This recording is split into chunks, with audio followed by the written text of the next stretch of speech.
Hi, so I'm here to give you some tips for positive communication in your relationship. So, number one tip is don't assume that your spouse, your partner, is doing things specifically to be controlling or to try and get their way.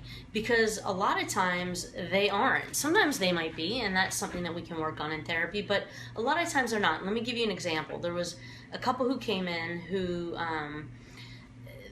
the one person had said that the other person always got what they wanted in the relationship, and the other person was like, no, I don't. And so I said, okay, give me an example. And the woman said, all right, so last night we talked about going out to dinner, and I wanted to have Indian food. So I said to him, hey, can we get Indian food? And he said, I could do that. And so she assumed that he didn't want to do it. And so she was like, okay, how about Mexican food? And he's like, I don't really feel like Mexican food. Well, they ended up getting burgers, and neither of them wanted burgers. And so when they came in the office, I asked, well, what did you want originally? And she said, I would have liked Indian food. He's like, well, I wanted Indian food too.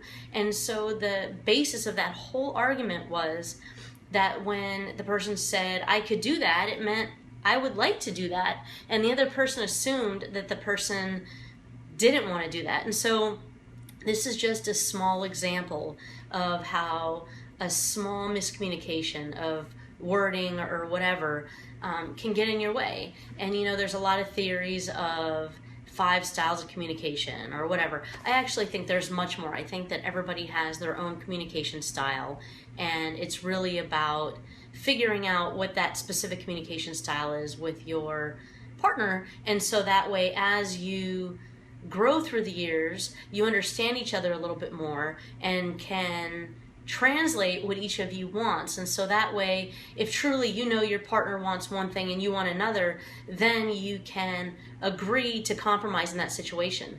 But I'll bet you there's a lot of situations that you think you're compromising, and your partner thinks that you're getting what you want. And so hopefully this helps, and if not, you can kind of think about if you want to come in and get some more assistance. Sometimes it's just a session or two to really work on that. So I hope that helps, and good luck to you.